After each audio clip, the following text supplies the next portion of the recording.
Yan. Ganyan mo. Ang nipis na.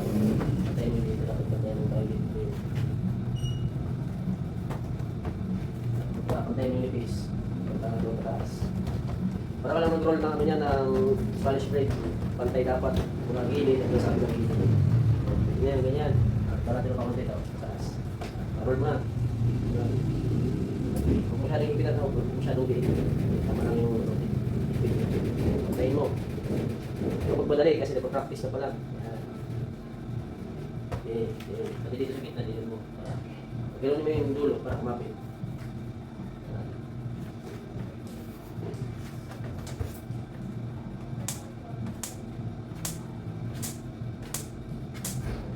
Okay.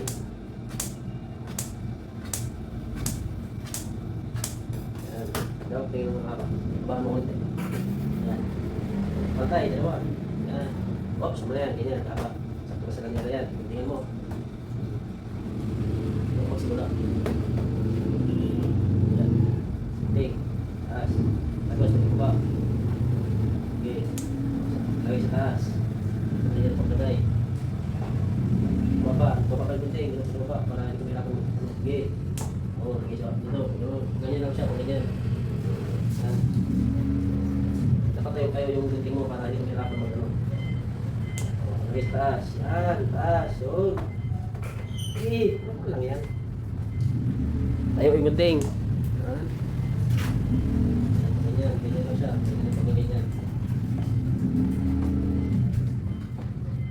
Ang magmamadali kasi normal lang yan sa ano.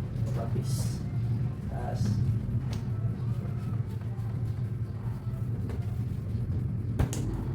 Diba?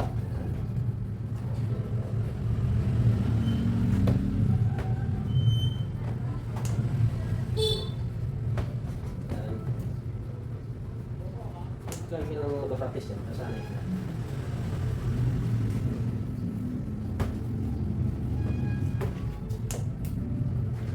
Alright.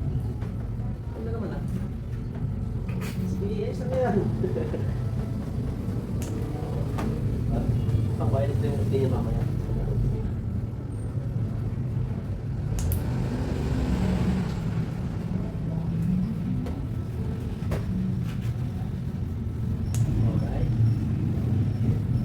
Yung pagkagagawa mo niya, pili mo na kagad lagay sa lanera yan. Okay. Isa pa, sa gunting. Diba, baka madala yung daliri mo ha. Huwag mo sasama yung daliri mo sa paggunting. Pili na natin lagay sa lanera to. Yan. Hindi na na. Kahit huwag mo ganyanin, ano rin naman ito ganyan. Minsan kaya yung gawa niya violet pindong.